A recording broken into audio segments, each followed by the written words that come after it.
Assalamualaikum warahmatullahi wabarakatuh.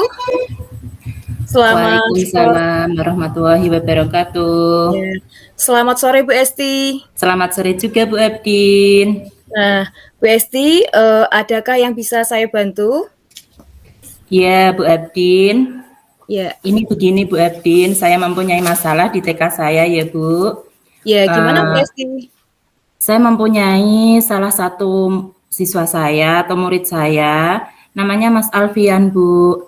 Oh, Ketika baris, anak ini tidak mau Bu, dia selalu berkeliling Bu.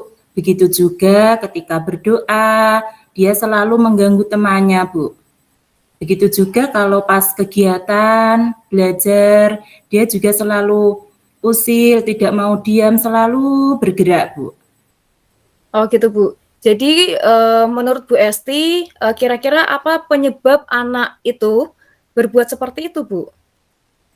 Iya Bu, setelah saya identifikasi ya Bu, mungkin anak ini anak yang aktif itu penyebabnya juga. Terus juga mungkin dari faktor keluarga atau mungkin juga dari lingkungan, mungkin dia merasa kurang nyaman dan juga dari apa pihak keluarga ya Bu, mungkin dari orang tuanya kan mohon maaf berpisah, jadi dia hanya dengan ibunya juga, mungkin karena kurang perhatian atau kurang kasih sayang, mungkin kalau saya mengamati seperti itu. Oh, jadi seperti itu Bu, dari faktor keluarga. Kemudian ada tidak dari faktor lain di luar faktor keluarga Bu? Mungkin dari lingkungan sekolah atau mungkin dari ya pokoknya di lingkungan sekolah mungkin ada masalah Bu? Ya ada Bu, mungkin anak ini agak terlalu apa namanya ya Bu, penyendiri. Dia itu agak diam, jadi jarang bergaul dengan teman-temannya. Ketika misalkan ketika istirahat ya bukan anak suka bermain bersama-sama.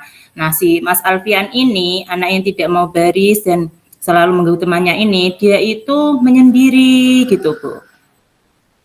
Oh, jadi anak itu cenderung lebih suka sendiri ya Bu ya daripada bergaul dengan teman-temannya. Nah, mungkin Betul. Bu Esti sudah pernah menyelidiki kira-kira apa sih yang ada pada diri anak ini sehingga dia berperilaku berbeda dengan teman-temannya seperti itu. Iya, saya pernah ya Bu berkomunikasi dengan orang tuanya. Memang dalam hal kesehatan Bu, dalam menerima pelajaran juga agak kurang. Misalkan kalau saya jelaskan itu tidak langsung diterima. Mungkin dari sisi apa ya Bu, mentalnya anak ini mungkin masih belum siap untuk menerima kegiatan belajar di sekolah. Mungkin seperti itu Bu. Oh, jadi anaknya belum siap mengikuti pembelajaran di sekolah. Mungkin terkait sama umur juga nggih Bu Esti? Kalau umur saya rasa itu sudah sesuai Bu, usianya sudah 7 tahun sekarang sudah di TKB. Tetapi mungkin karena apa ya Bu, IQ-nya itu mungkin di bawah rata-rata anak yang sepantarannya. Mungkin itu juga penyebabnya Bu. Oh, seperti itu. Nah, Iya. kemudian dari apa obrolan kita pada sore hari ini, kira-kira apa yang Bu Esti inginkan untuk penyelesaian kasusnya di sekolah Bu Esti? Iya, saya ingin anak ini itu nantinya itu menjadi anak yang mandiri, terus anak yang mau bergaul dengan temannya, anak yang siap menerima pelajaran karena kan di TKB sebentar lagi sudah masuk di tingkat SD. Seperti itu Bu harapan saya. Oh, jadi Bu Esti ingin anaknya menjadi lebih mandiri, kemudian lebih bisa dibilang lebih siap ya Bu ya ketika dia nanti memasuki SD gitu ya Bu. Nah, kemudian upaya apa yang sudah Bu Esti lakukan untuk mencapai itu semua?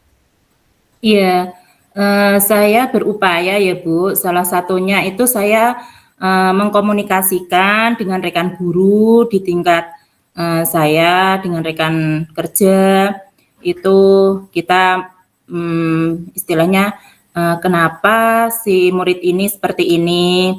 Lalu saya juga menasehati si anak tersebut secara langsung, ayo nak kita melakukan baris sesuai dengan aturan agar menjadi anak yang pintar, seperti itu saya memberi dukungan. Ya, jadi Bu Esti ternyata sudah sudah melakukan upaya dengan pendekatan kepada si anak, juga dengan berkonsultasi dengan guru-guru yang lain. Kira-kira adakah upaya lain yang pernah Bu Esti lakukan untuk anak tersebut? Iya Bu, saya juga akan berupaya mungkin dengan menjalin komunikasi dengan orang tua si anak tersebut ya Bu mungkin. Karena selama ini saya belum melakukan itu karena untuk TKP kan hanya diantar dan dijemput saat pulang. Jadi mungkin itu rencana saya untuk mengkomunikasikan dengan orang tua agar mengetahui dan kita bisa mendapatkan solusi yang terbaik untuk anak tersebut.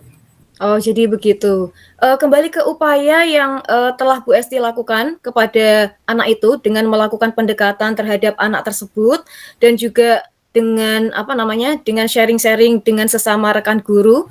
Adakah perubahan terhadap diri anak tersebut setelah Bu Esti melakukan upaya-upaya pendekatan kepada si anak dan juga melakukan saran mungkin dari guru-guru yang sama-sama mengajar di situ? Adakah perubahan Bu Esti? Kalau perubahan itu belum sepenuhnya ya Bu, karena kan saya berusaha, tetapi si anak ini masih belum bisa maksimal dalam perubahannya. Ada besok harinya dia mau berbaris, tetapi keesokan harinya dia juga lari-lari lagi. Ketika sudah mau berbaris, di saat berdoa dia mengganggu temannya lagi. Jadi perubahannya itu masih sedikit-sedikit saja Bu, belum signifikan. Ya, saya rasa sepertinya sudah baik Bu, karena meskipun sedikit-sedikit, tapi pada diri anak tersebut sudah terjadi perubahan-perubahan. Seperti itu nggih Bu? Nah, Iya kalau Bu Bu Esti Adin. sendiri menilai, sebelum Bu Esti melakukan pendekatan kepada si anak, dengan setelah Bu Esti melakukan pendekatan kepada si anak, dari skala 1 sampai skala 10, kira-kira sekarang posisi anak tersebut ada di skala berapa Bu Esti? Kalau sebelum melakukan pendekatan ya Bu, itu skalanya dari antara 6 sampai 7. Dan harapan saya setelah melakukan upaya-upaya, harapan saya ya dapat memenuhi antara 8 sampai 9, seperti itu Bu Abdin.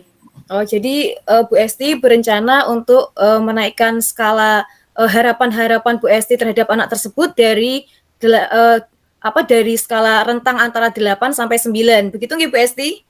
Iya Bu Abdin. Nah, kemudian untuk mencapai skala rentang antara 8 sampai 9 tersebut, apa rencana aksi yang akan Bu Esti lakukan untuk bisa merubah anak tersebut menjadi anak yang lebih mandiri, anak yang lebih bisa bergaul dengan teman-temannya, dan mungkin juga perilaku-perilaku positif lain yang mungkin bisa berkembang pada diri anak tersebut.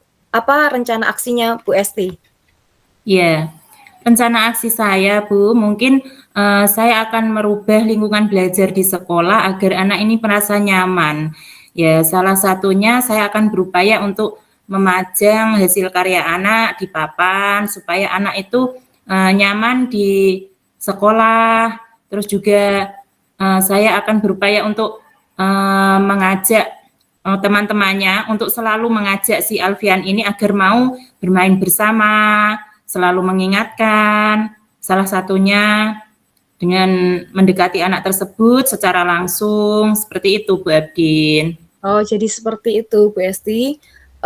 Dalam waktu dekat, kira-kira rencana aksi apa yang akan Bu Esti lakukan?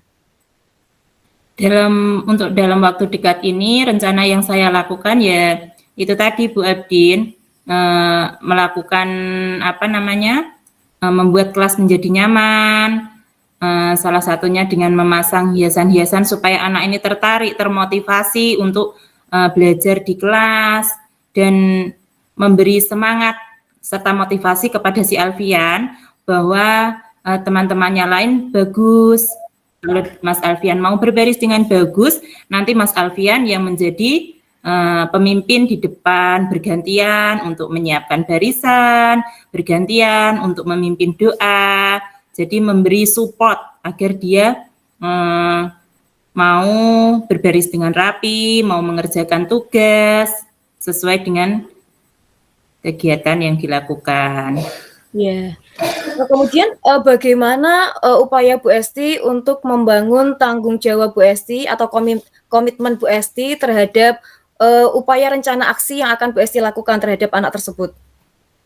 Ya, untuk tanggung jawab saya ya tadi Bu, saya akan melakukan rencana aksi nyata saya. Setelah itu saya akan melihat perubahan anak ini dan sedikit demi sedikit saya juga akan memberikan apresiasi agar anak ini merasa mempunyai rasa dia bangga bahwa dirinya menjadi anak yang mandiri, seperti itu. Ya, saya rasa upaya rencana yang akan Bu Esti lakukan itu sudah baik. Ya, saya berharap semoga ke depan ada kemajuan untuk perkembangan anak tersebut supaya anak tersebut nantinya bisa berkembang sesuai dengan usia pada umumnya. Gitu nggih Bu Esti? Ya, terima kasih Bu Abdin. Mohon doanya supaya si Alfian ini bisa menjadi anak yang mandiri dan siap untuk menerima pelajaran di sekolah dengan baik. Ya, berarti dari obrolan kita pada sore hari ini, kira-kira Bu Esti sudah tahu atau sudah menemukan apa yang akan Bu Esti lakukan untuk mengatasi permasalahan anak tersebut? Sudah atau belum? Ya. Alhamdulillah Bu Abdin, saya sudah menemukan solusi atau upaya bagaimana saya nantinya akan menyelesaikan masalah si anak tersebut. Terima kasih Bu Abdin. Sama-sama Bu Esti. Semoga lancar rencana aksinya Bu Esti. Iya, terima kasih. Karena kita coaching sore ini, saya mendapatkan wawasan dan saya juga merasa lega karena kita bisa sharing ya Bu Abdin ya. Ya, betul Bu. Saya juga senang bisa coaching atau sharing-sharing bareng dengan Bu Esti. Demikian Ibu, bisa saya tutup ya Bu, berarti saya cukupkan obrolan kita pada sore hari ini. Billahi taufiq wal hidayah. Wassalamualaikum warahmatullahi wabarakatuh. Waalaikumsalam warahmatullahi wabarakatuh. Terima kasih Bu Abdin. Ya, terima kasih juga Bu Esti. Ya, terima kasih Bu Abdin untuk refleksi diri dari latihan coaching sore ini. Yang pertama, apa yang sudah berjalan dengan baik selama percakapan? Percakapan berjalan dengan baik, situasi yang hangat, Bu Abdin dapat menerima saya dengan baik dan saya rasa sudah mengarah atau sudah memenuhi alur tirta ya Bu. Ada tujuan, identifikasi, ada rencana aksi dan tanggung jawab juga. Yang kedua, apa yang masih perlu diperbaiki atau ditingkatkan? Ya, yang perlu ditingkatkan mungkin kita akan belajar lebih tentang untuk menyelesaikan masalah-masalah lain, tidak hanya dengan murid ya Bu, misalkan dengan rekan guru atau dengan rekan sejawat, seperti itu. Mungkin jadi coaching ini bisa dilaksanakan tidak hanya di sini tetapi di sekolah bisa. Terus yang ketiga, apa yang Bapak Ibu lakukan untuk tetap dalam kondisi present, kehadiran penuh sebelum dan saat melakukan coaching. Jadi saya melakukan kehadiran penuh ya Bu, saya mendengarkan Bu Abdin berbicara dan bergantian ketika saya berbicara, Bu Abdin juga mendengarkan dan kita juga memberikan atau menanggapi masalah dan berusaha untuk menyelesaikan dengan solusi-solusi atau upaya-upaya yang kita lakukan. Yang keempat, apa yang akan Bapak Ibu lakukan untuk memperbaiki atau meningkatkannya? Jadi, saya akan melaksanakan hasil coaching ini agar tercapai dari masalah yang saya hadapi tadi dengan melaksanakan rencana aksi nyata saya sesuai tanggung jawab saya agar bisa terlaksana seperti halnya masalah saya, murid saya tadi agar bisa menjadi anak yang mandiri, seperti itu Bu Abdin. Yeah. Selanjutnya umpan balik, bagaimana dengan Bu Abdin? Kalau saya melihat Bu Esti, Bu Esti sudah menjalankan fungsinya sebagai coach dengan baik, di mana Bu Esti sudah tahu apa permasalahan dari Bu Esti itu sendiri. Bu Esti juga sudah bisa mengidentifikasi sebenarnya permasalahannya apa saja. Kemudian Bu Esti juga sudah tahu skala anak tersebut ada di mana. Kemudian Bu Esti juga sudah tahu rencana aksi apa yang akan Bu Esti lakukan ya dalam waktu dekat maupun dalam waktu jangka panjang. Dan kemudian Bu Esti juga sudah berkomitmen untuk melaksanakan rencana aksi yang nantinya akan Bu Esti lakukan. Saya rasa Bu Esti sudah baik ya dalam sesi coaching ini. Ya, semoga apa yang Bu Esti rencanakan dapat berjalan dengan lancar dan baik. Ya, terima kasih Bu Erdin. Untuk saya sendiri juga saya merasa senang, saya merasa lega karena dengan kita melakukan coaching akhirnya bisa menyelesaikan atau mencairkan masalah yang sedang kami hadapi. Terima kasih, demikian refleksi diri dari coaching pada sore hari ini Bu Erdin. Terima kasih.